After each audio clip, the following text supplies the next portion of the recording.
ago that I organized another open live class, but this is the first one in a long time.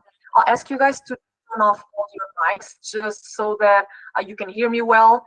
And if you have any questions, there's gonna be a small Q&A at the end of the class. And yeah, I'll ask you to save all your questions at the end of the class. You'll be able to ask them, and other people, if everybody's free to intervene and want to kind of create here an environment where it's just not me talking. But that environment stays at the end of the class. All right. Okay. So open class. This is breaking free from overtrading. And why did I choose this topic? Well, I didn't choose it, guys. You chose it. This is the main struggle amongst all traders in the community. A lot of traders have this struggle. Also excitation, but I chose overtrading because it allowed me to talk about so many things. A lot of people joining. Welcome, everybody. And this is one of the biggest mistakes that I see so many traders make. And the thing is, guys, that overtrading is not the problem itself. It's not the root of the problem. Overtrading is just a consequence, right? It's nothing more than a consequence to the real problem. And a lot of you, I'm sure, struggle with overtrading that are here watching this class. And you might think that there's an overall solution. And that's really the myth I want to kind of mitigate here. There is no overall solution to overtrading. There is your particular cause. You're a different individual than other traders. You have your mental framework, right? And so it's really, really important, guys, to realize what is the root of your problem, to know yourself, what is the root of your problem, and to see the overtrading just as a coping mechanism, because this is what it is really. It's a coping mechanism for you to deal with the problem, right? We're gonna talk more deep about this, but for now, just acknowledge this. And to be able to work effectively, it's just by understanding the cause. So yeah, I decided to make here a different call, not talking about the step-by-step guide on solving your overtrading problem, because there is no overall solution for everybody. But what I decided to do was just picking up some of my client cases. Some are my clients, some are not my clients. Others are just people that send me emails, and I decided to help them with suggestions, and then they email me back letting me know of the results they had. So there are a bunch of traders here that I joined their cases, and they all suffered with overtrading, and it's all different causes, right? As I just told, there's a Q&A at the end. The class will be recorded. Afterward, I'll post it on YouTube. You're gonna be able to see it in my Twitter. That's it. All right, guys, let's start. Okay. Yeah, different causes, different solutions, just as I told, but different minds, different individuals require different approaches to those same solutions. So guys, it's not only about implementing a solution, it's also about knowing your mental framework and how you work, your backgrounds and your past experiences and your self-limiting beliefs to implement that solution really. So there's these two variables. And you guys are really two ways that you can execute any trading mistake. Two ways. Or you are aware of it at the moment you are making the mistake or about to make the mistake, or you are not aware of it. If you are not aware of it, at the end of the trade, when you are analyzing your journals, you become aware of it. It's like you entered the trade. You should have not entered. It's not in line with your strategy. And you realize, damn it, I took this trade, I was not aware of it, and I should have not taken it. It doesn't go in line with my strategy. On the other hand, there's the majority of the traders I talk with and that are my clients arrive to me precisely because they are aware of the problem. So they are aware that they should have not taken that trade. They know it, but yet they still take it. So they ask themselves, why can't I stop myself from taking these trades? Why am I so stupid? And sometimes the negative self-talk starts kicking in, right? Because I know, they think for themselves, I know that I should not take this trade. I take it anyways. So what's the gap here? If I know it, I should act on what I know. And you guys are gonna By the end of all these client case studies, I will explain you why you can't help yourself, and you will be clear about, okay, it's not about my abilities, but it's about something else. We'll explore it afterward, and it's gonna be refreshing. Right, we're gonna be talking about technical reasons, psychology reasons. Technical reasons here, just a broad trading system, trading routine. It can be about the market conditions, the perception of that you have of the market and of the trading, your beliefs associated with the reality of trading and the trading world, and the trading curve, the learning curve, right? And then on the other side, we have the psychology reasons. So it's not all about psychology. And many times traders arrive and say, okay, I'm struggling with my psychology, right? But many times the reason, the struggle, it's in the foundation, which is in the strategy, in something about the trading system.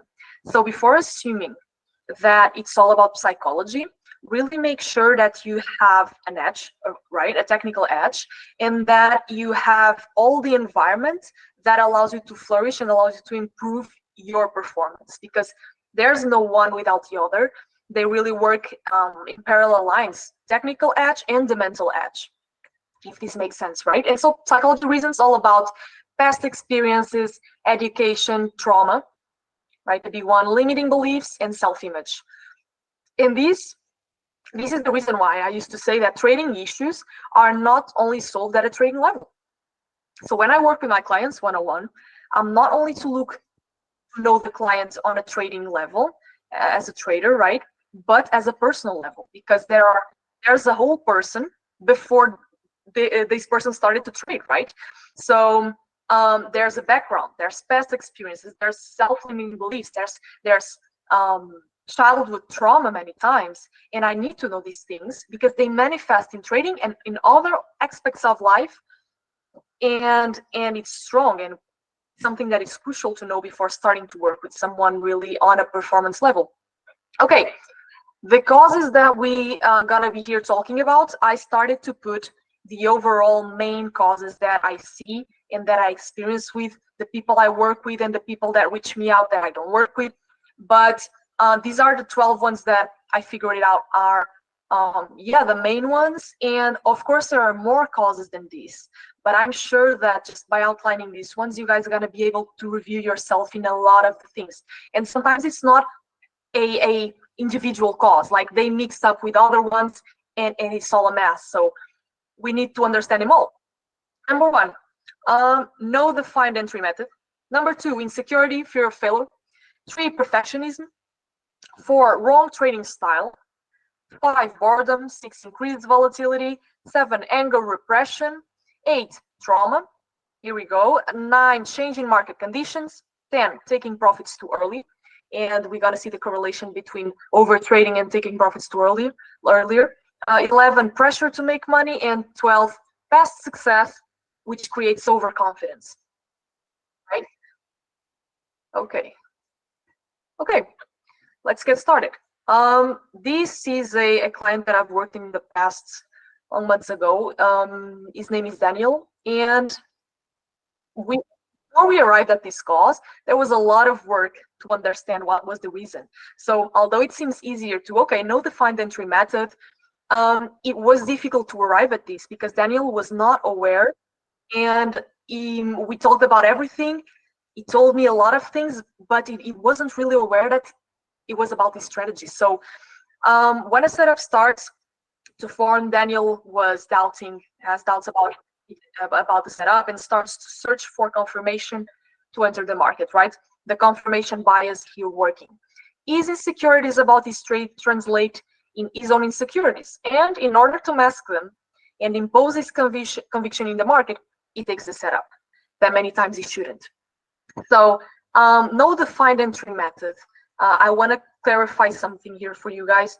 I'm a believer that in the beginning of, if you are creating your own trading strategy, your own system in the beginning, it's crucial that you use a systematic approach, which is a rule-based approach. I'm sure you already heard about this, is defining rules for every aspect of your trade, of your trading. So trading idea, entry method needs to be very defined, trade management and exits, right? All these concepts and risk management model.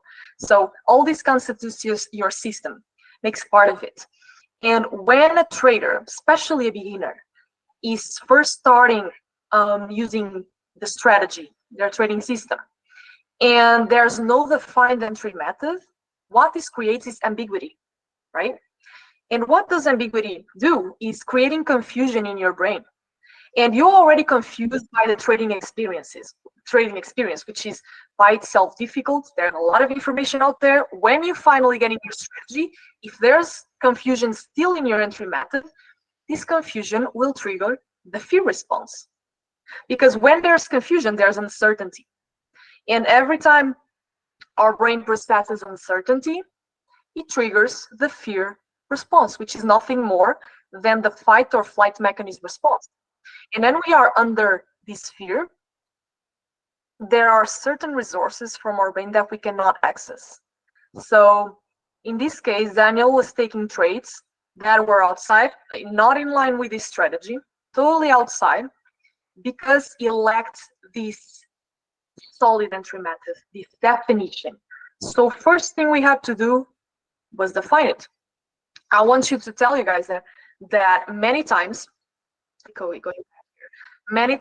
what happens is I work with a client, right? With a mistake, and the initial mistake is overtrading, but it's like an onion. The overtrading mistake and the overtrading problem and the underlying cause of it, it's only the superficial problem. Once we mitigate that problem, we improve that problem, we improve the approach, right? There's the following problem. So many times, this is why I like to work at a long period of time, sometimes with clients, because there's a problem gets solved, then there's the next problem and the next problem, because the main problem was just the bigger layer that was masking all the other ones. And this is interesting. Daniel, okay, yeah, define clear rules for the entries. This is exactly what we did. In the absence of a clear entry or exit signal, traders, especially beginners, are left with ambiguity. And this ambiguity is the fertile ground in which natural psychology priorities, which is biases, avoidance of risk, fear of missing out, all these natural things. These are not mistakes. These are just, it's in our nature. Fear of missing out, right?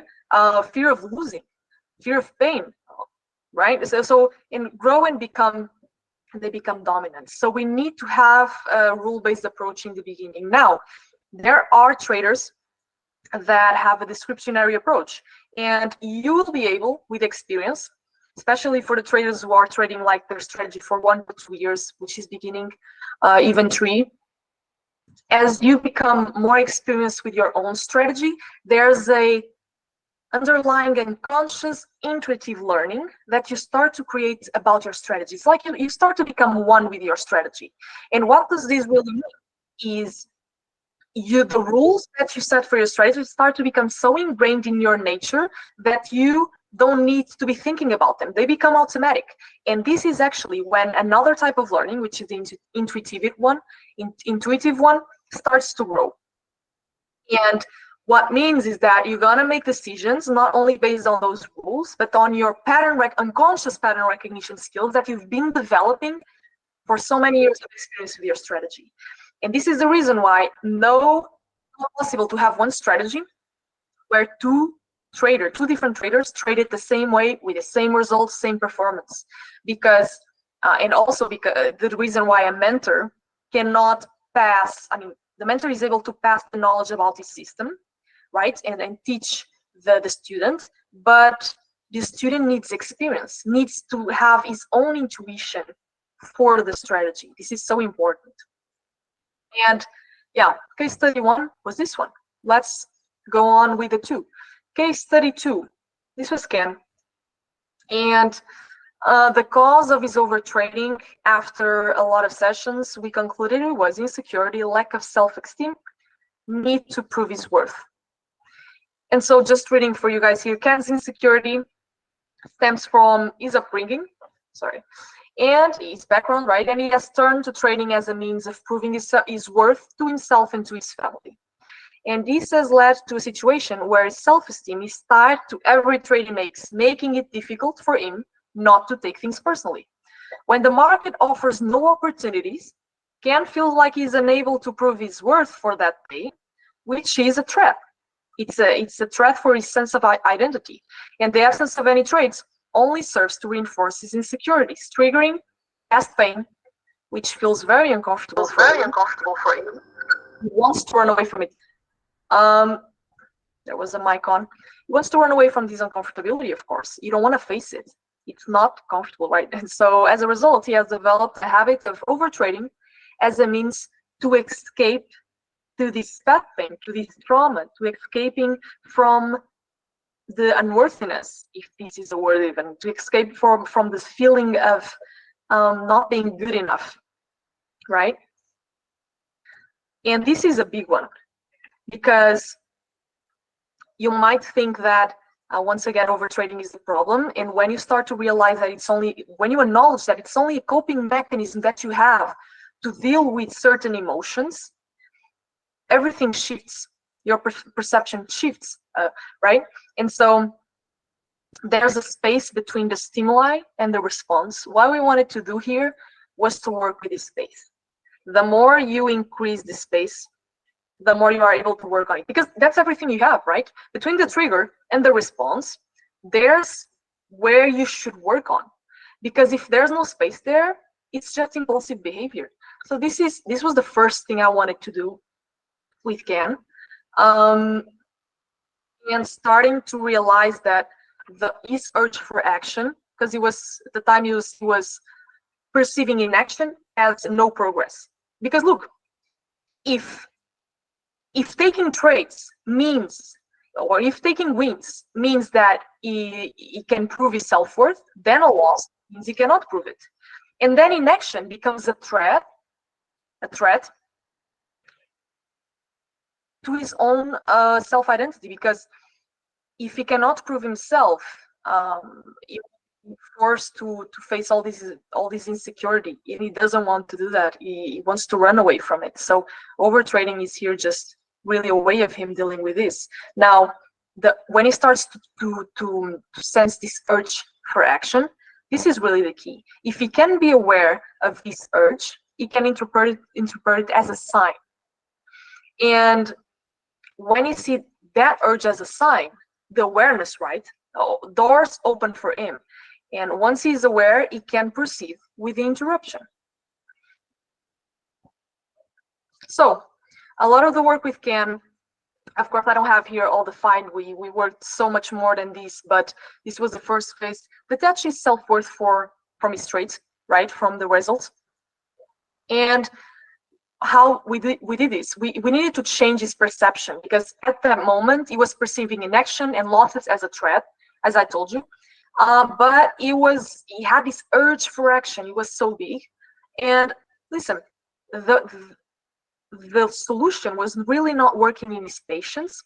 It was as well, but at the first level it wasn't, because working with his patience and working on his discipline meant we would be working with the mistake, which would be overtrading. But no, the cause was insecurities. So since the moment we knew the cause was insecurities, we wanted to work on his insecurities, and not only do that, but detach the association that he made with trades, winning trades, and being worthy, losing trades and inaction with being unworthy, not good enough. And what we did was redirect his urge for action to another activities.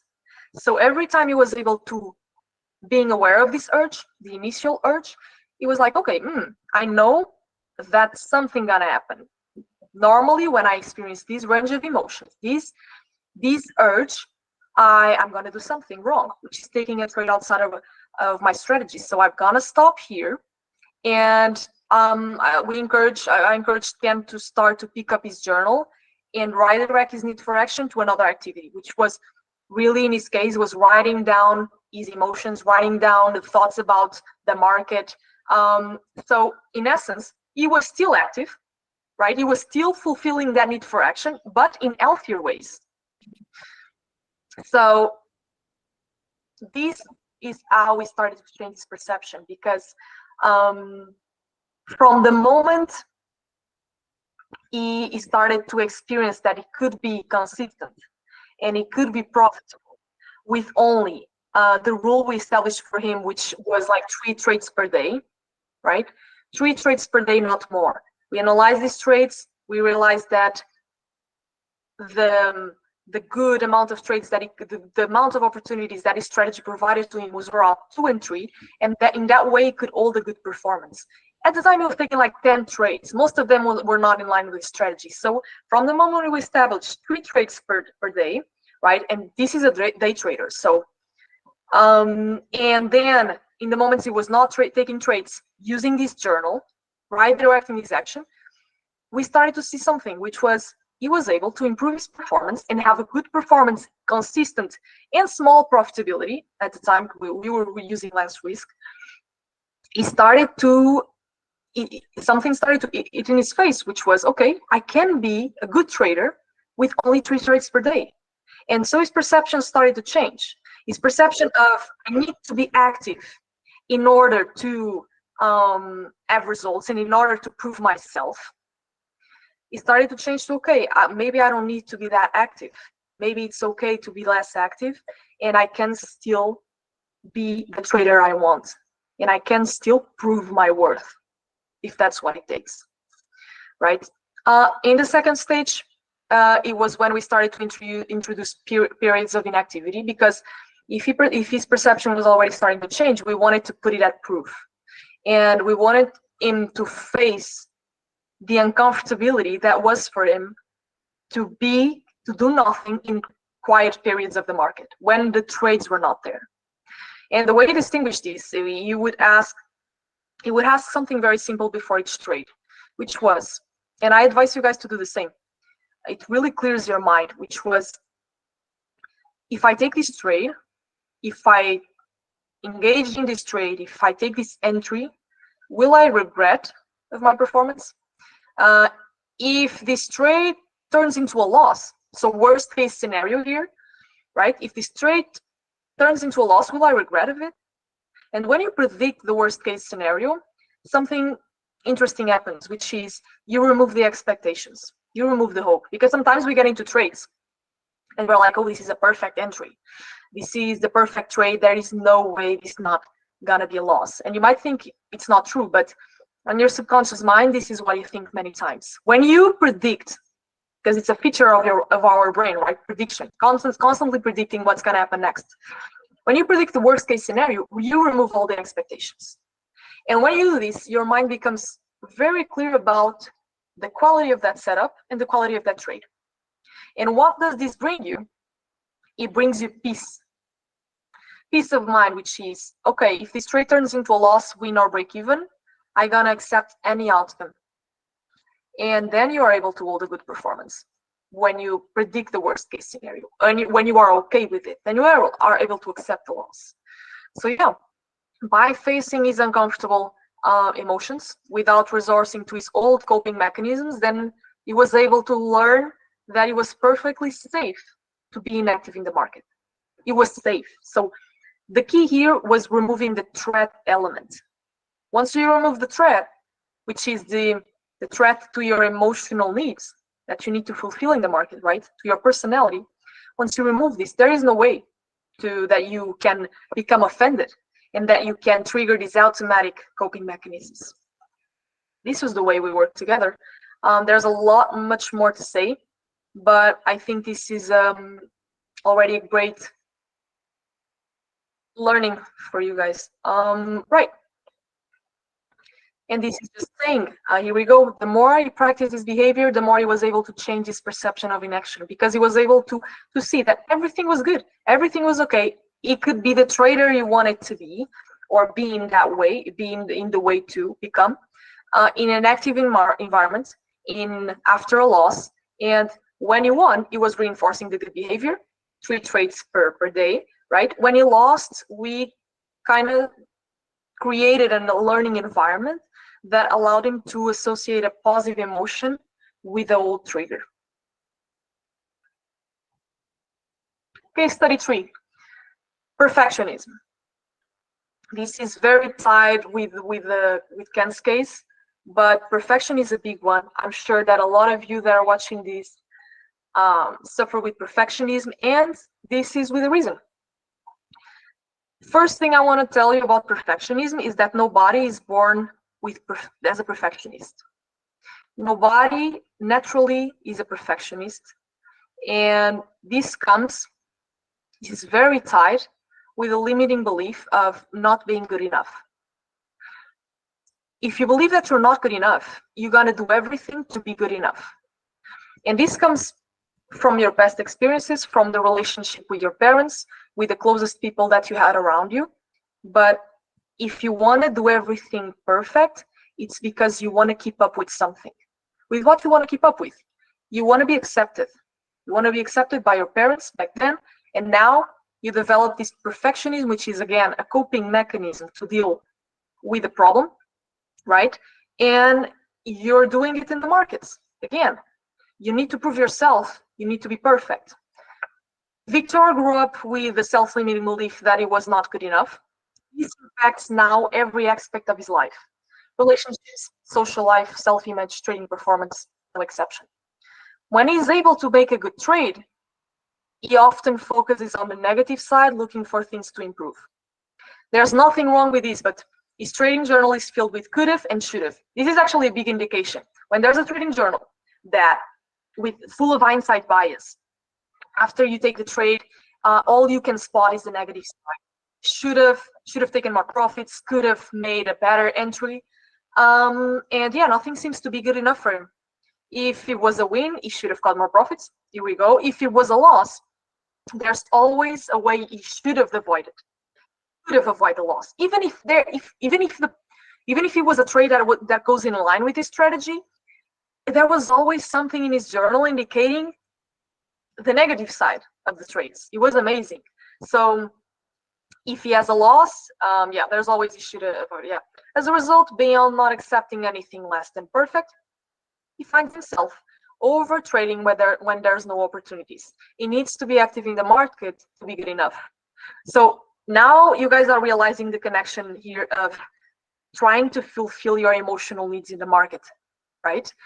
And you start to take things personally. When you see the market as a means to fulfill your emotional needs, you start to mess up things. Imagine if a winning trade would mean nothing for you. Imagine this was just a numbers game, not even talking about the money involved, just talking about the numbers game, price, your lines on the charts, indicators, whatever you use, no expectations about yourself, and the trades wouldn't tell you nothing about yourself. Imagine you're playing Monopoly, right? When you're playing, you're not expecting nothing from it. Like if you lose, the game not gonna tell you anything about yourself. It's like, okay, I just lost the game, whatever. And sometimes you see these people that have a really bad losing a really bad loss. I don't know how to say it in English, but just they lose and they become really angry, even if it's a game like this. What do you think this is? It's because a simple game, if a simple game can do that to them, it's because of their ego. They are trying to protect it. They need to prove themselves. They have a really bad self-image. They need to prove themselves, and this shows insecurity, a lot of insecurity. What might seem ego and anger, it is, but it shows a lot of insecurity underneath. So this was exactly what was happening here with Victor. And the first thing I did with him, I remember, was at the end of his training session, we were there, keeping in touch through message support. I was asking him, what was your strengths today? What was the good things that happened today in your performance? I don't care about your results. Tell me about your performance, the execution. And it would start. I did this well, but I had a good entry. However, so every time I would talk with him in the beginning was but, however, so there was always something. And I was telling him, I don't care if you had a bad performance even. What did you learn from that bad performance? Let's here outline the strengths, the things we can use further for further trades. And this is when things started to shift a little bit. We needed to detach as well is self-worth with these traits. It was very similar to Ken. Detach his self-image with his trading, and to remove this perfectionism. He needed to know that it was not only about working with his underlying belief of not being good enough in life, but detaching that sense with traits like you will be good enough if you perform well. And because you can control your performance, which is the execution, you can control how much you're worth. So it was about making a new association and breaking an old one. It's not about associating with the results. We want to associate it with the performance. And suddenly, Victor was able to control his self-worth and to be good enough. Every time he would perform well, he would be okay and at peace with him. Because you might have already heard this from Brett Steenbarger, which is a very insightful quote. It says, you not only need to trade well, you not only need to feel good emotionally to trade well, you need to trade well to feel good emotionally. When you don't trade well, when you don't trade in line with your strategy, you don't sleep at night. I mean, you might be able to sleep, but you know what I mean. You are not feeling good with yourself. And so it's one way and the other one as well. It's not only you need to feel good emotionally to trade well, you also need the opposite. And so we worked a lot in self-image. It was a very deep work to allow him to accept the losses and not chase the market as a means to soothe the pain. And he was very proud in the beginning. He was very proud of his mindset of perfectionism, of I always have something to improve. But facts were that this was really affecting him. This was creating all his problems almost. So he was proud of it, but we shifted as well that because it was difficult. He was very proud of it and egoistic about it. But I told him this is not a good thing, and this is creating your overtrading. That was the turning point, and that was the starting point of the change and everything. Okay, case 34. This was actually something that emailed me. This is very interesting because this person emailed me 1 year ago or something, and just reading here from you guys for you guys. Clary is a highly active individual who thrives on making quick decisions. However, she has chosen swing trading as her trading style. As a result, she frequently finds herself dissatisfied with slower opportunities that do not align with her personal strengths. Very important. This has led her to take trades that are not in line with her strategy in an attempt to find her a groove, to find a purpose. Claire started to trade longer sessions in the hope of catching more opportunities, which is merely a mask of the real problem. Here's the thing. When you start to create methods to work with your trading mistake, you are just doing worse. You are just hiding and repressing even more the cause of your problem. When you take a step back, your perspective, and identify the root of your problem, then you are one step further to create the methods that will allow you to stop the consequences, which is the trading mistakes. Now, many times traders, when I start to work with them on, or when they text me or something, they already come up with something like, I already tried this, or I'm trying to change my trading style, or I'm trying to change my strategy and these are just ways to mask really the root of the problem. In this case, it was a technical problem, right? So at the time she was very close to change her trading style, and this happened the same with me, which was very stuck in the idea of swing trading. Is it like swing trading offers the most profitability, and this is my style regardless of what my natural strengths are. Even if I'm a fast decision maker, doesn't matter. Swing trading, I have to make it work. I have to be patient, and it's not about that. The best trading style is really the one that aligns with your personal strengths, and it's when it becomes your purpose, because you will not be able to fulfill your strengths. Well, better say, if you're not able to fulfill some of your strengths with trading, then you will disconnect from it very fast. When there's a drawdown, when there's a losing streak, you will feel demotivated and you will not come back easily to the charts. you will go away from it. Trading needs to fulfill some of your natural strengths. Now, the other problem here is that a lot of traders don't know what their natural strengths are. They don't know, they only know their weaknesses, but they were never thought of what are my strengths. Because this society don't teach us that. This society is focused on mistakes and weaknesses, so it's natural that a lot of people and a lot of traders don't know what are their strengths. They have an idea, but they need to know themselves better. It's so important. Now, I remember that back then I answered our email, and we changed some emails, and then at some point I gave a lot of solutions for different possibilities. And what happened is that like 5 months after, she texted me back saying that she opened her mindset. She didn't change their strategy, but what she did was adjust their trading strategy to lower time frames so that she could have more opportunities. And this was difficult because many times you're overtrading because of lack of patience or whatever. But here, the problem was her trading style. Her trading style were not resonating with her. So yeah, she was able to open her mindset, and she said, I improved a lot my performance. There's a lot more to improve, but I improved already a lot. And I was just so happy to hear that, because she was just like me in the past. She was just so stuck in that, and she didn't see changing her trading style a possibility. She was just stuck, and she started with swing trading, and she was still a swing trader. So she didn't try anything else. And I believe that in the beginning, you need to try different things to know sometimes what's best for you. So you need to have a comparison level. If you never try day trading, you don't know if it's good for you or not. You can have an idea, but nothing better as trying and yeah, trial and error, right? Okay, yeah, case 35. So this is about Dom. Let me just see some of your message, guys. Yeah, it's nice to see you use chat.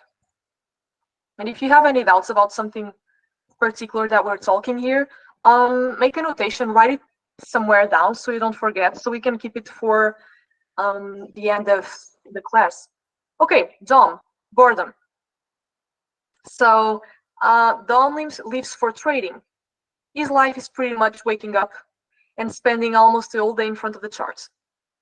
Dom doesn't have any hobbies or activities or job, unemployed, and his life is totally all about trading. As a result, he gets bored with lack of opportunities in the market and forces trades that aren't there. He needs to justify the long time he's in front of the charts by taking at least a couple of trades per day. So he needs to justify the length of his trading sessions. The way he does this is he really needs to take on these trades, because otherwise, his mindset, otherwise, why would I be here? To not take trades? That's no progress. So that's not how the things work. But this was his mindset at the time. And what I have to say about this is this happens with so many people, which is they live for trading. They're like, I want to make trading my life, so I have to give everything for trading. The thing is, when you live an unbalanced life, I'm talking about, there are a lot of areas of life: social, love life, spiritual, recreative, professional, whatever, a lot of physical. There are a lot of areas in life, and when you're only fulfilling one and leaving the other, that's not success. At least my idea of success, it's having all the areas of your life that you value the most fulfilled. And when you live for trading, when you have a loss, that loss gonna cost you a lot of emotional pain, because you don't have other sources of well-being to balance your emotional brain, right? You will suffer from it. So my advice is, stop living for trading, fit trading in your life. Fit trading in your life. Where are the most of the opportunities the market offers you regarding your strategy? where are they allocated during the day? Are they on the London session? I mean, it is talking about the currency market. Are they on the market open? Are they on after your lunch? Are they in the noon, in the night? Where are they? And then focus, take 2 hours to 3 hours, not more than this. If you are a day trader, of course, if you're a day trader or a scalper, take 1, 2, 3 hours to enter your trades.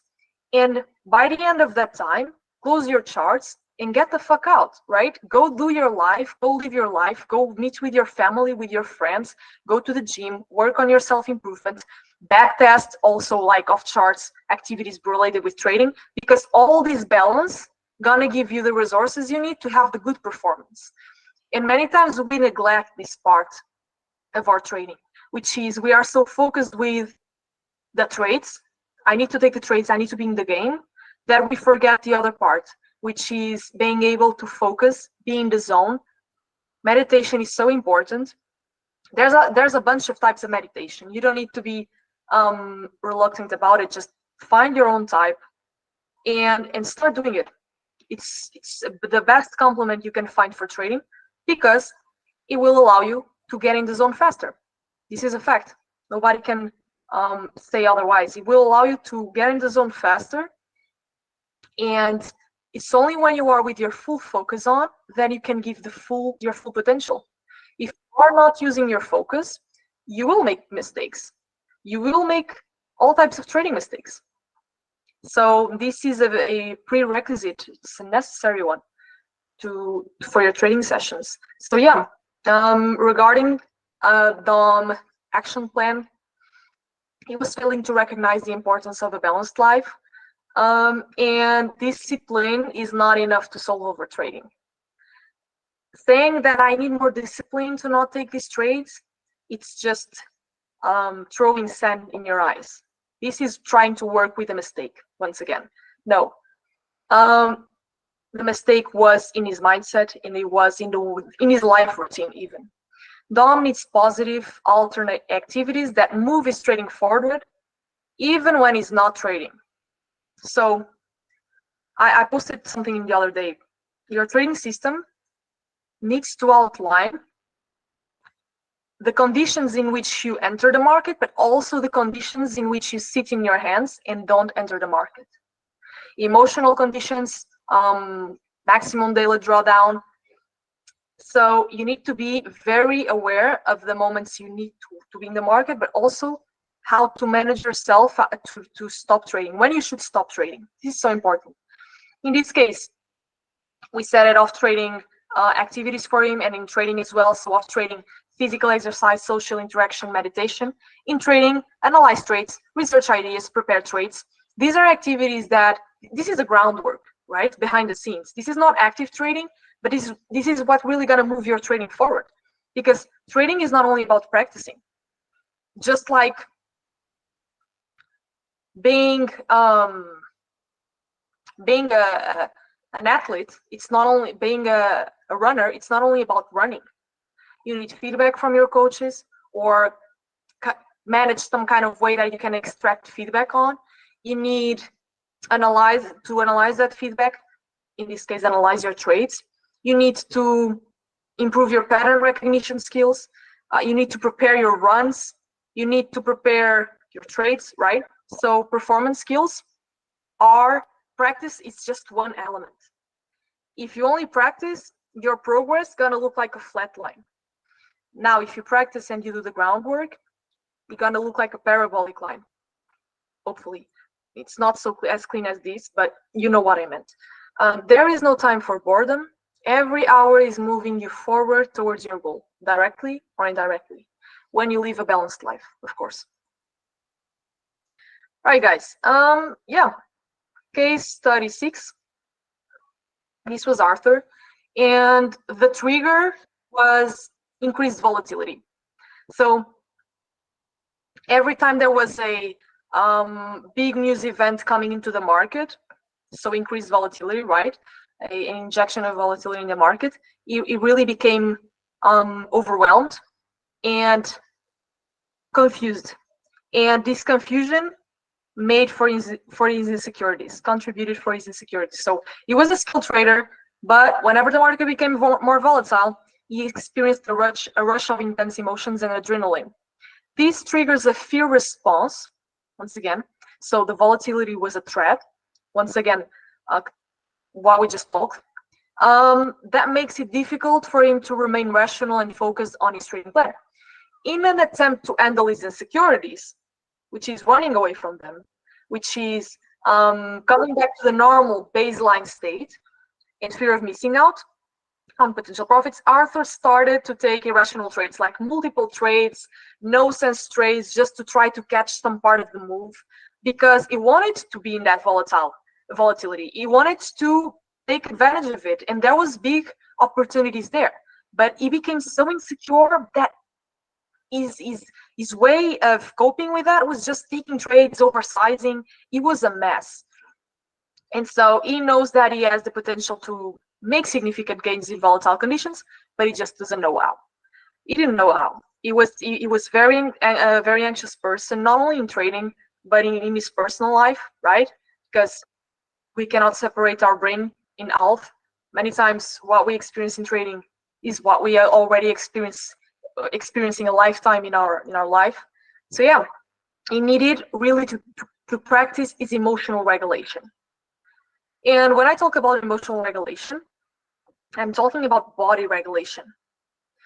The first thing you should do when you experience a rush in emotions is not trying to control the emotion, not trying to say that you're not feeling that, not trying to ignore it. You should regulate your body. And this is a goal that's achievable for every one of you. Everybody can control their own breath. Everybody can, even if you have to do 15 minutes of a breathing technique, 30 minutes, you can control your breath with effort. So it's not a headache. Emotional regulation is about controlling one element of the emotion, which is the body response. Every emotion has a breathing signature, right? If you can control the breathing, you can control some part of the emotion. So this is the first step.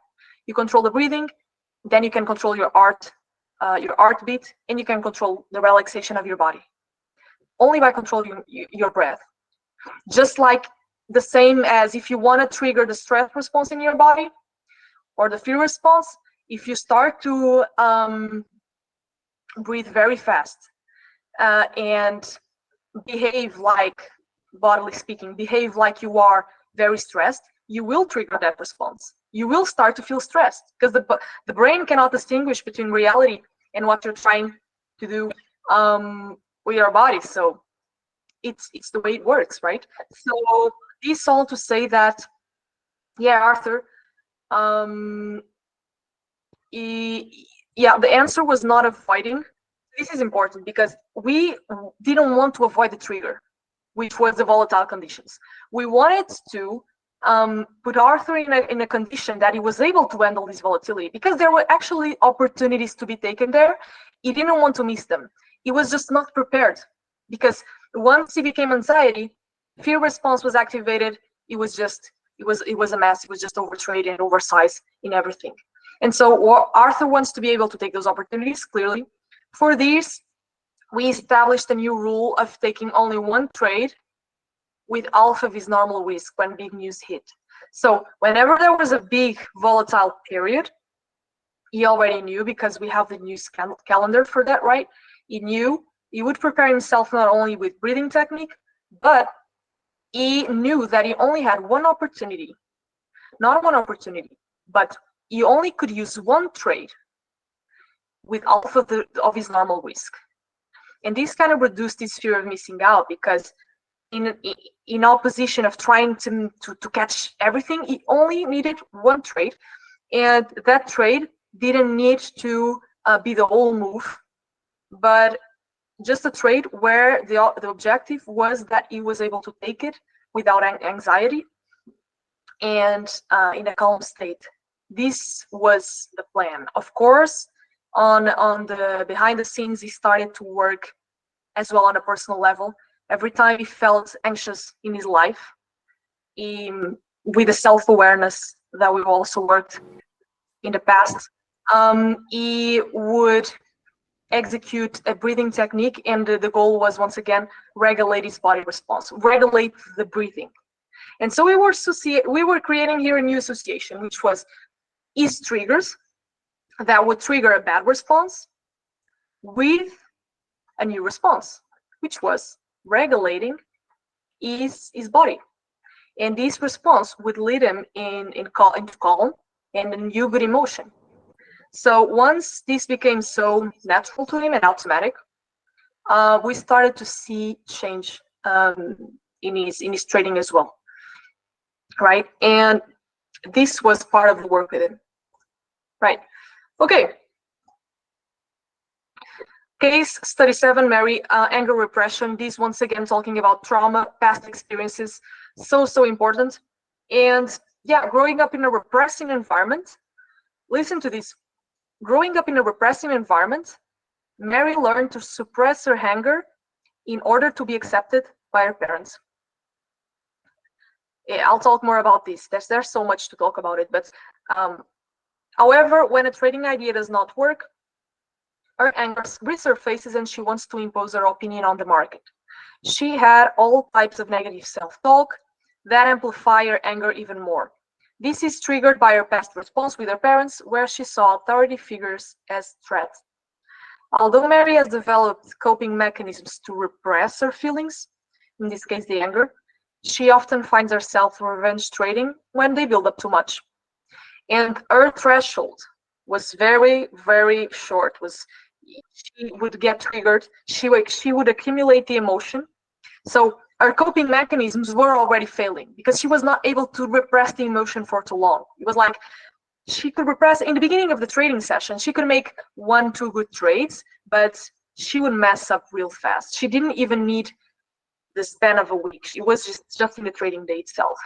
So it was very, very critical. What I wanted to say about this is that, repeating here the sentence, Mary learned to suppress her anger in order to be accepted. As child, as small, since the moment we are born, we have two main emotional needs, right? And these are acceptance from our parents and authenticity, which is being able to expose the whole spectrum of emotions. Now, if your parents see a certain type of emotion as not good, you can't have that emotion, what will happen is that you will repress that emotion, which means your authenticity, in order to be accepted by your parents, right? This happens so much, and then it manifests in trading.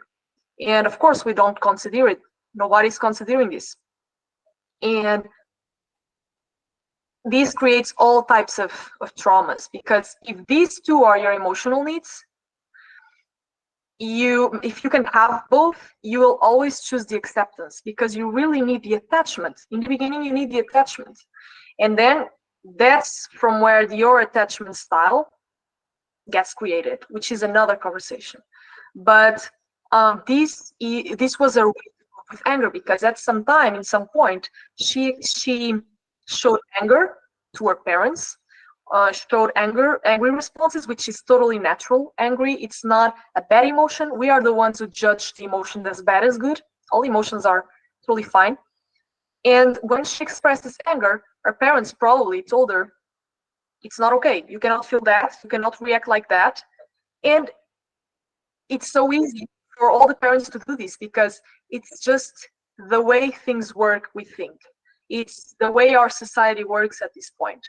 But the message the child gets is, okay, I am not accepted if I feel angry. So you start to repress your anger. You start to repress it until later on in life, you are not able to deal with anger. And then when you get triggered, the way this resurfaces is by exploding and having this type of behavior in the market. Right.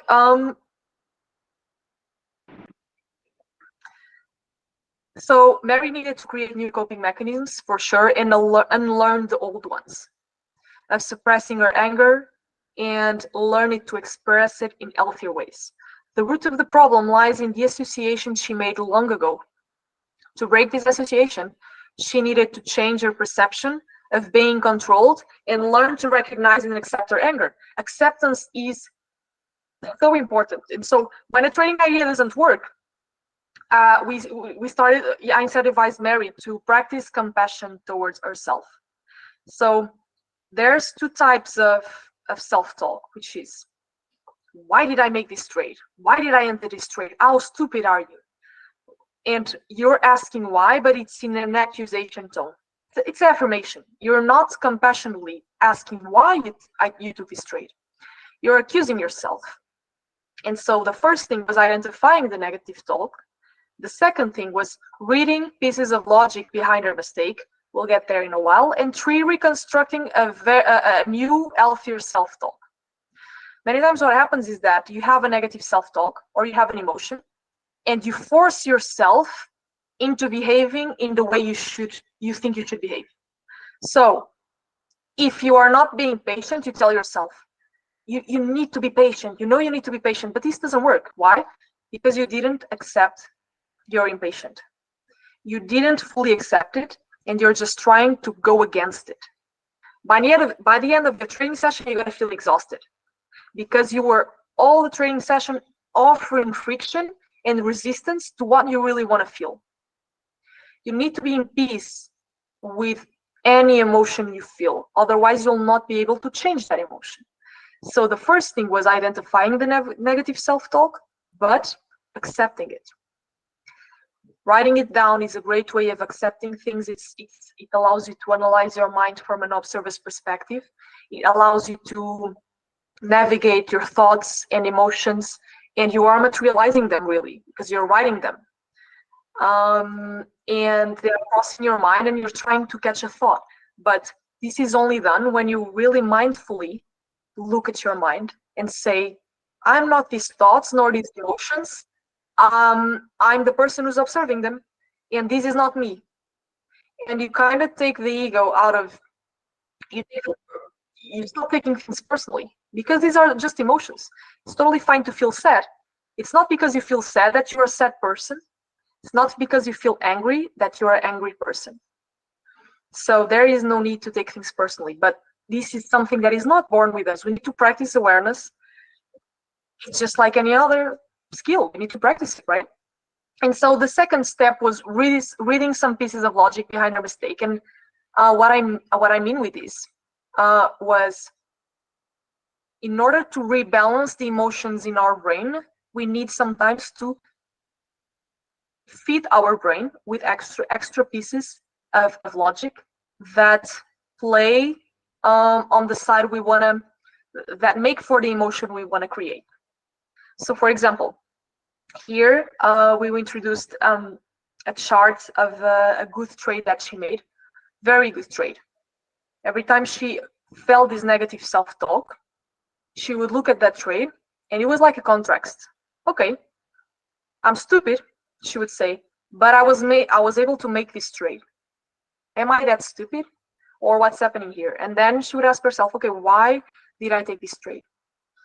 Afterwards, she was already making this question before any trade and not after. So that was a big improvement. So before taking any trade, she was already predicting and asking, okay, worst case scenario, if this trade turns into a loss, how will I feel? And with this, she was able, together with a lot of things we worked on, she was able already to avoid a lot of her trades that were not in line with the strategy. There's a lot to talk about negative self-talk, but if you suffer from it, this can be mixed with perfectionism, with many types of self-limiting beliefs. If you suffer with negative self-talk, do this. Rate each one of your trades in 4 aspects. Trading idea, entry method, trade management, and exit method. So this way, you are compartmentalizing your trading these 4 things. You can even do more. And you gonna rate each aspect, entry method, everything, from 1 to 5. And you can even define what's number 1, 2, 3, 4, 5 for you. What does this mean for you? For example, entry method: 1, really, really poor entry; 2, poor entry, but better, whatever, according to your entry method; 3, good entry, not good enough; 4, good entry, but could be better, was a little, yeah, and 5, best entry. You can also use 1 to 3 if it's easier for you, but try to compartmentalize it this way, and then you'll be able to really see where are your strengths and where are your weaknesses. If you took a good entry, you're gonna rate yourself a 5. But if the exit wasn't so good, you might rate yourself a 3. I would actually do this with her at the end of each training session many times. And sometimes you rate yourself like 3 on exits, and we would together judge it like, okay, is this really a 3? Or is it a 5, but you're judging it as a 3? And yeah, it's a really good way to practically do things and solve things. Okay, case study 8. We're getting to the end. Victor, changing market conditions, lack of adaptability. This is so important. This one is big. So there are a lot of traders, traders that I also work with that were able to be highly profitable in certain market conditions. Market conditions change, and they think, damn, I lost my technical edge. My strategy no longer works. This couldn't be further from the truth. It's not about your strategy. It's about your lack of adaptability that it's more difficult to blame yourself for. So it's about the strategy. It's about the outside aspect. It's not about myself. And in fact, it is. So Victor, once again, Victor been trading successfully for 3 years in a trending market, stock market, bull market. Now the market conditions change and have become more slow and choppy. Back then, Victor would scale in his positions, and as the trade would slide in his direction and scale out. Now that the market got slow, he's trying to force the same performance, ignoring the read of the market. He did very well in the past, but now he failed to adapt his performance. He thinks his strategy no longer offers him an edge, and he's considering changing trading style. He's demotivated and frustrated. So he's considering changing trading style. Once again, an attempt to solve the trading mistake, not to deal with the problem, right? Changing the trading style was not the answer here. The answer was he needs to adapt his skills, and for every market condition, there's a set of skills that you can use, different ones. So if it's a trending market, you need to be more patient to let your trades ride. For example, if it's a choppy market, maybe you need to change something about your trade management. Not talking about the entry method and the framework, the foundation of the strategy, really, and your confluences, but I'm talking about the trade management. Maybe you need to be taking profits earlier, which was exactly what happened here. Which was we said basically we analyzed a bunch of his trades, because my coachings, we save the screenshots of you need the screenshots to analyze the trades and to gain confidence. Everything else is crucial. We analyzed those trades, large sample of trades, and we realized that he needed to be taking profits earlier in this type of consolidation market condition, profits quicker, right? So he was trying to hold these trades longer, not adapting to the market in question. So that's exactly what it started to do. Started to take partials, but started to take them quicker. Also, he was very focused in taking his profits at a percentage level, which is totally result focused. And as a result, he was not focusing on what the market was giving him, right? Because we might have a trade with a bigger risk reward than the other one. So we set a new method to take his profits based on the market, based on his analysis, like the next support level, the next resistance level. It can be as simple as this, as long as you open yourself to read the market and don't get stuck in the results. Because if you set a percentage to take your profits, what's gonna happen is that you gotta be forcing the market to give you that percentage. And maybe it doesn't even make sense to be waiting for that. Maybe you should have already taken your first partial. So that's exactly what we did. We created a solid plan for taking profits and adjusted his trading management accordingly, which was trailing his stop. The time he was not even moving his stop, he was just, regardless of the profits he would make, he was just following the same level. We started to trail it to profit, resulting in improved performance naturally. When we start to work on our trade management, it's inevitable. There's so much to work in the strategy. This is what I mean. But the most part of the work, I believe, is in the trade management. It's in the exits. It's in the stop loss. It's in the scaling in, which is adding to your position, scaling out. The entry method is something that is more fixed to your strategy and whether it's a good entry or not. Right, Navi. Taking profits too soon, and here we come to the correlation between both. So basically, it was very experienced trader, 10 plus years. He was struggling with leaving too many profits on the table, and we analyzed things. He was really leaving a lot of profits on the table. So it was not only a matter of perfectionism and wanting to catch more profits. He was leaving them on the table. He had a solid plan to exit his trades, but he was taking only one single profit and forcing perfectionism in his exits. So what happens when you take only one single profit is that you will be requiring the market to give you that profit, that amount of profits. Now, versus you taking partial profits and opening yourself to the uncertainty of the market, and it's a much more flexible approach. I'll explain you in a while. Many times, price would reverse very close to the take profit and transform a possible small win in a loss. So his entry is here, his take profit is here. The market would get to here and reverse and hit his stop loss. And he could have taken a small loss, but it's just evaporated because his lack of good trade management.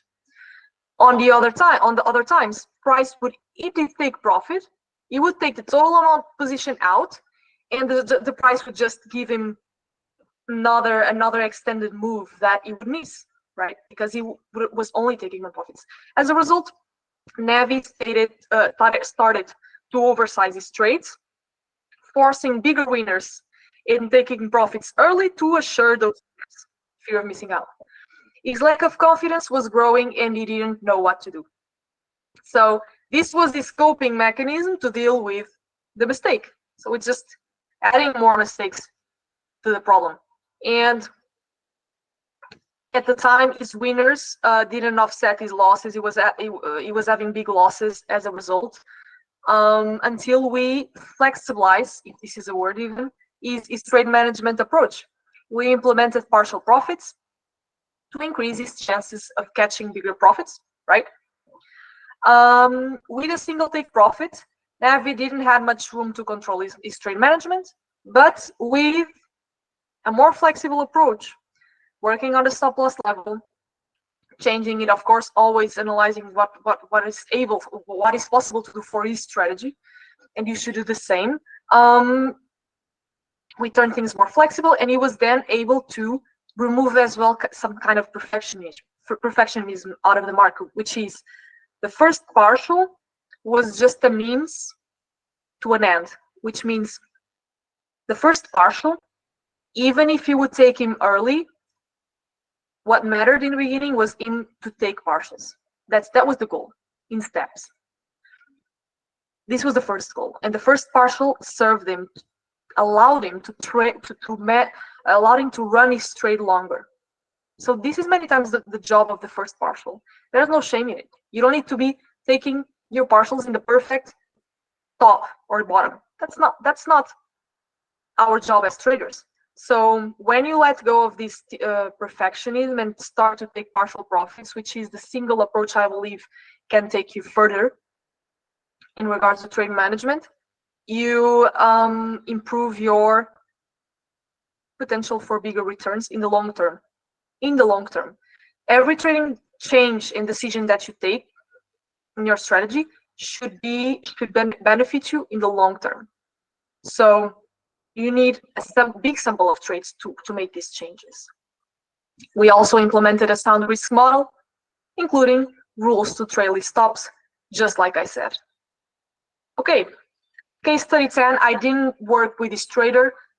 This was a case that was deeper than my abilities allow me to solve. So Lucas had a history of traumatic experiences during his childhood, strong trauma, leading him to develop various addictions such as smoking and drugs as a way to cope with his pain and regain a sense of control.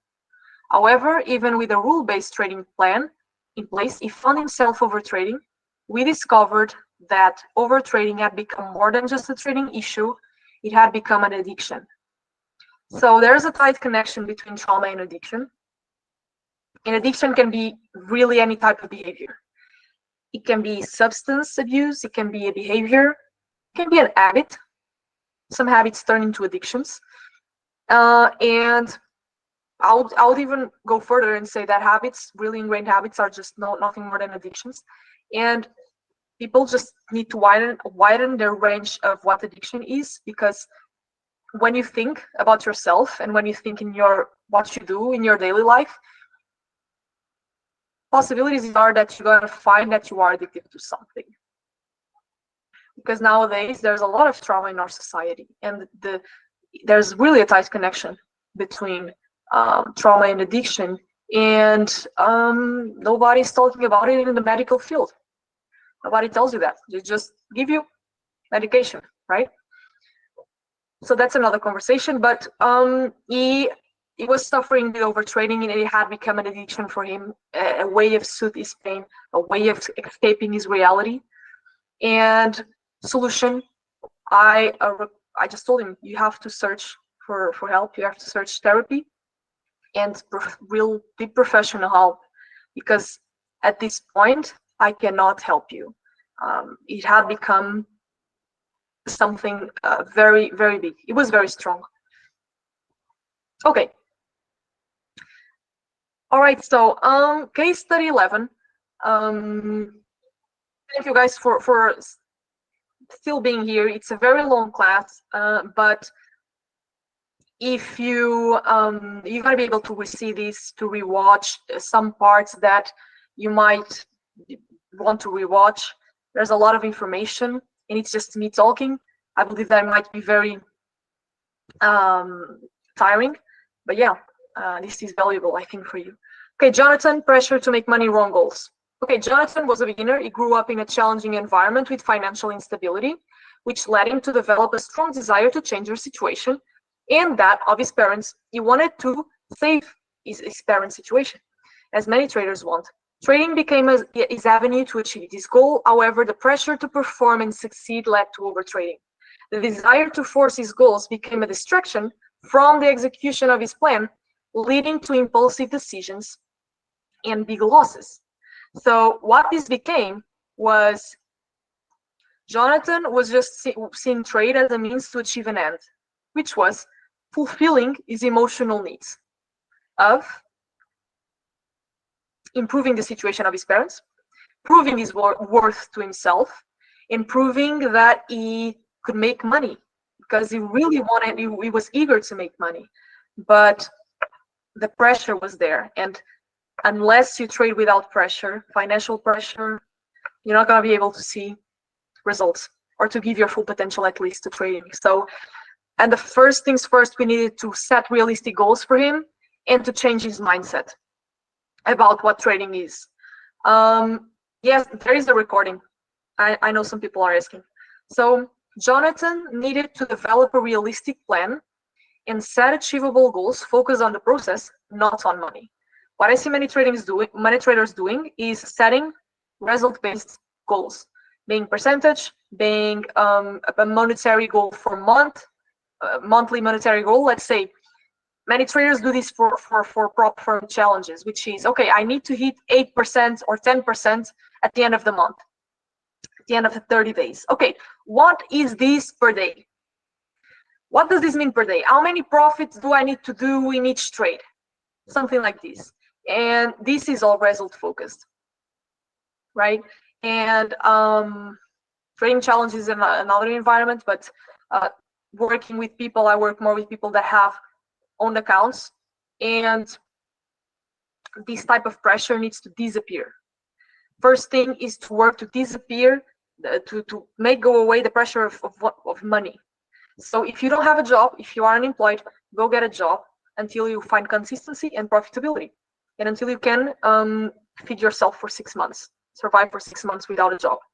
Then you can quit your job. But don't put this kind of pressure in your trading. The other type of pressure is the personal pressure of I need to help my parents, which was his case. He really wanted to change the situation, but it just doesn't work in trading. So there's other ways of getting closer to this goal of helping your parents and helping yourself and the people around you that you love. Just don't try to do it with trading, at least in the beginning. It's gonna come if you can be 100% process focused in trading. When there's something between us and our goals, our frustration turns into anger, and the trading plan becomes a threat. So this is exactly what happens when you have monetary goal in trading. Your trading plan becomes a threat to achieving your goal. So you're gonna break your trading plan. You're gonna eliminate the threat or fight it. Right. This is the last case study. This is Tom. He was very successful in the past. He was already in a late stage of his life, but he had so much success and he had so many years of experience. He had so much success in the past, and then he had periods where he stopped trading because he couldn't handle other type of market conditions. So whenever there was a bull market, he was able to profit, which is what happens with a lot of crypto guys. So they were able to profit from the bull market, right? And then when the bear market comes, everybody becomes poor. So they don't know how to trade the bear market. And this is exactly what happened. But he was in the stock market, this one. He often made trades without a defined plan and would oversize, relying slowly on his confidence to guide him in the bear market, right? Despite this risky approach, luck was on his side and he was able to double his account. Okay, so this was on the bull market. In the bull market, it was doing very well. His trading plan was okay, but it was not very well defined. But regardless of that, it was luck. He oversized.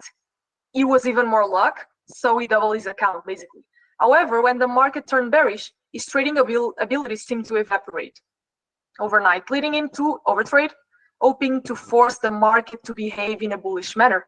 Unfortunately, this approach proved disastrous, and he just gave most part of his money back to the market that he made with the bull market, right? Okay, this was a very difficult work, because when we are rewarded for our bad habits and bad behaviors, we start to reinforce them as if they are good. So in this case, he gained so much money from the bad behaviors that they were all ingrained. He was just trying to make them work and not taking a look at the big picture. And it's difficult this way. So he had a plan, but he lacked robustness. He wasn't clear enough. And a thing that happened was that his entry method was very unclear. It was just over trading. Many times he didn't even know if that trade was inside his strategy or not. He would judge his trades based on the results. It was a mess. And so the first thing we did to clear things up was systemize the system, right? Rule-based, all defining clear rules for everything. And so he was more under a strict environment. In the beginning, he struggled to follow the trading plan, but when he was able to follow the trading plan, he did very well. Okay.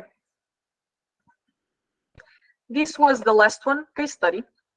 And now, answering the question of the beginning, remember, the question was, when you overtrade, when you take a trade outside of your trading plan and you know you should not take the trade, but you cannot help yourself but take the trade, why does this happen? Why do you cannot help yourself but do something you know you shouldn't do? It's weird, right? you should be able to do what you want. Now, what happens is the fear response.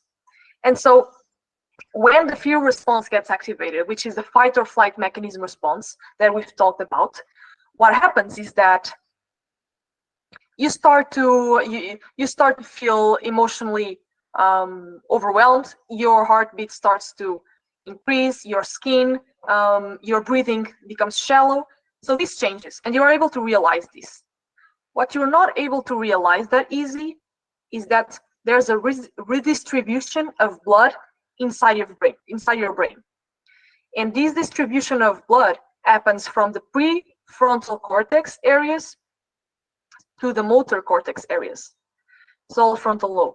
And so the blood goes to the areas that become priority. If you are in a fear response, whether you need to fight or flight, and it doesn't matter if it's really a threat or not. If you perceive it as a threat, it will be a threat. That's your perception is your reality. So your blood flows to those areas, preparing you, getting you ready for action. Some people run away, which means exiting to take a trade, right? Other people try to fight it, revenge trading. And when this happens is that your brain doesn't have the resources it needs to access the prefrontal cortex areas, which are responsible for planning, logic, long-term assessment, damping mechanisms to reduce the negative effect of emotion on our decision making. They are also responsible for predicting the consequences of something. So basically what this means is that you lose your power to rationally decide, if you will, putting things at this level. And it takes you 5 minutes for the adrenaline response, which is this, to smooth. So the blood starts to flow again to the prefrontal cortex areas after 5 minutes. These, if you don't have any other stimuli, any other trigger in between. So between the first stimuli and the adrenaline response you have, it takes 5 minutes. So what does this mean? This means that whenever you are trading and whenever you feel an urge of something, urge to trade in this case, because we are talking about overtrading, urge to take a trade that you know you shouldn't, the first thing you should do is first to recognize that this happened, now that you know it's useful, and to interrupt yourself. First thing is awareness. You need to be aware that the urge is coming in your body. So you also need to be aware of how your trading and problems emerge in your body. How does it look like in terms of body, in terms of triggers, in terms of knowing really your problem? What does it do in your body and mind? After you know that, you will know to recognize and be aware when that emerges. So once you are aware and accept what's happening in your brain, then you need to interrupt what's happening. And this is called interruption activity. So interruption activity, you can choose whatever you want. What you cannot do is remain in the charts looking to enter that trade, because you will not have the resources to have a clear perception. You will not be with your focus on. So choose something. Can be outside of the charts, going for a run, going for a walk your dog, going for a fast meditation technique from 5 to 6 to 10 minutes, breathing technique, writing your emotions down, going for a bike ride, whatever you want. Just choose something that resonates with you, something for all of you, and interrupt it, because you will not be able to access the best of you, your strengths. So it's not that you're stupid. Sometimes you can be, we all are, right? But it's not about being stupid and not being able to do what you want to do. It's about you're not in the best shape to do it. Your blood is not there. I mean, of course you have blood there, but the blood is mainly on the motor cortex, on the areas that prepare you for action. So that's why I was talking about removing the element of threat. Most of the trading mistakes you're doing, is because you're perceiving something as a threat, a loss, inactivity in the market, a missing trade, and you need to stop perceiving it as a threat. And so all our thought processes at that point are directed to threat and the elimination or avoidance of that threat. So instead of thinking things through carefully, we make abrupt, impulsive decisions, because what matters is the survival instinct. And the fear response is the oldest instinct, human instinct, right? And it's the primary one. When it gets activated, anything else matters. You will try to survive. And yeah, these are the 4 steps really that are very important to use. And then you can use this for everything in your life, which is recognition, which is awareness, right? Recognition, it's opening the doors for interrupting the pattern. Recognition, I would even add recognition together with acceptance. 2, interruption, 5 minutes. This is something you can use tomorrow. I mean, tomorrow is Sunday, but on Monday when you trade. 3, replacement, which is doing something that you want instead of taking the trade, not taking the trade. And 4 is the reinforcement, which is you need to do it many times. You need to do it consecutive times every time you get triggered. Because if you get triggered and you do something and you take and you overtrade, and then sometimes you do these, your brain gonna get confused. In order for you to create a strong new association in your brain, you need to do your best to always follow this guideline, if you will, a very simplistic one, but one that you all guys can use to improve your performance in your trading and in your life. That's it, guys. Well, I hope you took a lot of value from this, or at least some value that you can use already, just like I said on Monday's trading session. One way that you can use this information is really to take a look right now at your trading routines, at the things you're doing, and if you're overtrading, kind of going back to the video. I'm recording, going back to the video, understand, okay, am I fit in some of these behaviors or these causes, and kind of trying to arrive at your cause first. And yeah, and I believe that you will see performance improvement. Right, guys? Okay, so I have time for some questions. Not a lot of time, but let's go over some. I'll even stop sharing my screen. And if you guys have some particular questions that you want to discuss, not only with me, but like with the whole group, raise your hand or just put it in the chat as a question. Does meditation work, and is it easy? Yes, meditation works, and it is not easy. It's not in the first week or the first month that you're going to see results. Meditation is not only to relax your body and to make you feel relaxed about life. Meditation is to increase your focus, and it's a new lifestyle with which you execute anything in your life.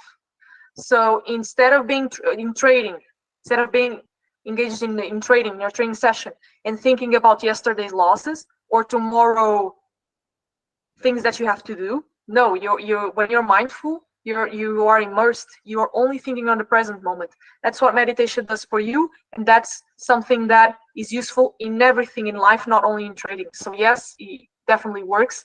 And yeah. How long have you been trading? Is there like steps to make sure you become a good trader? I never review my trades because the pain of going over the losses is so much. Okay, so I've been trading for 6-7 years in the forex market, in the currency market, day trading style. I started with swing trading, just like the case study I referred, worked for me. Is there like steps to make sure you become a good trader? Focus on improving yourself as a person.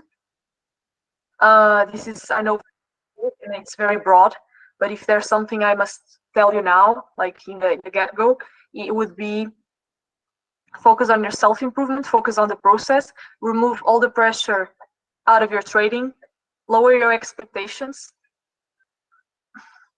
about the goals, that monetary goals, and then they will come, but you cannot focus on the results. Process focus is really the way to go, and there are a lot of ways to do it. One of them is mindfulness, is meditation. Really allows you to focus on the process. How often should you journal? This really depends on the trading style you use. If you're a swing trading and take like 5 trades per month, you should journal maybe after each trade or whatever, and analyze your trades after each month, at the end of each month. If you're a day trader, at the end of each week or at the end of each day, even for scalpers, it's the way to go. If there's something you should add in your journal, is screenshots. If you're really lazy, I mean, this is just really putting it easy for you. If you're really lazy, at least leave a screenshot of each trade with entry, stop loss, and targets. At least these, because sometimes it can be tiring, the process of journaling, right? There are different types of meditation. Are there any recommendations for meditation courses geared towards trading? Meditation courses. I know that Ivan is trading composure. You might know him from Twitter. He is very deep on meditation, and his work is amazing. If there is a course I would recommend, I never took the course myself, but I know that for the person he is and for what I know of him, I know that it's something you should take if you are looking for this connection between meditation and trading. He's very experienced in meditation, he's very experienced in trading, and I know that everything that he puts out is transparent, and I trust it, so I'm recommending it to you. Any books recommendations? Yeah, tons of books that I recommend. It's very general. How to find your own edge. Process of journal is very difficult for me. How do I start? Start with a screenshot. With the essential information that you need. Start with a screenshot and rate the trade on trading idea, entry method, trade management, and exit method. That will offer you a lot of insight. And then with time, you'll find another things that you feel the need to add to your journal. So don't rush. Start with a screenshot, the date, right? These data points, the date, the ticker, instrument you're trading, and start with the basic and add the screenshot, and you will feel the need of adding more things, believe me.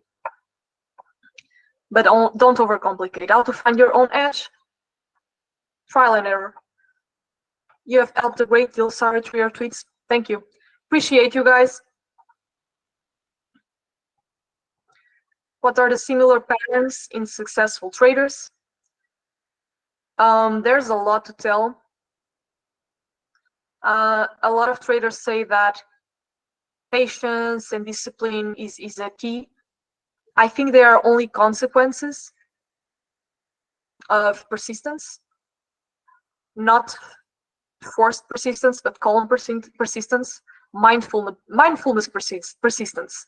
If there would be a word, this would be it.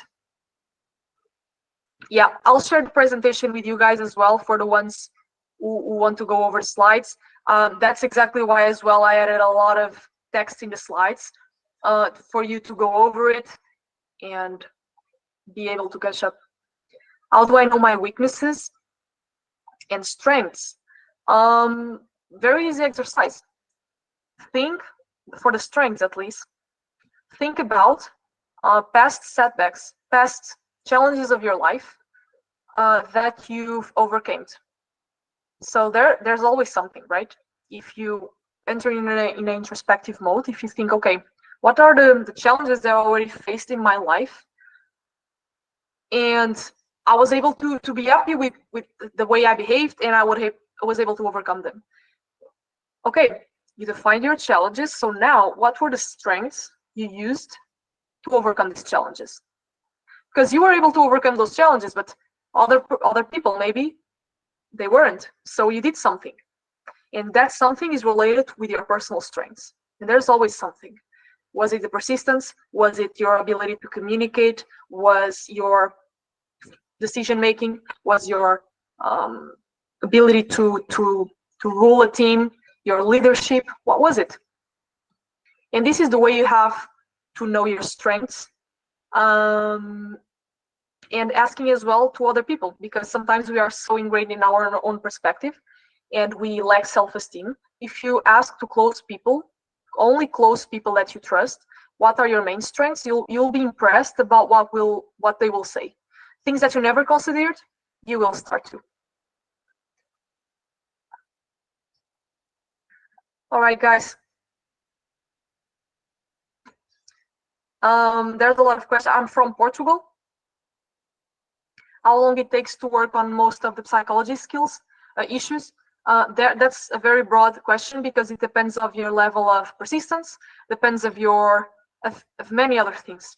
It's like asking how long it takes to fix your psychology, not only in trading, but to fix a psychology wound. For example, when you go to the psychologist or to the psychiatrist, there is no way you can know when the patient gonna get better. They're not gonna tell you, okay, in 3 years from now, you're all set. This would be amazing, right? But it doesn't work like that.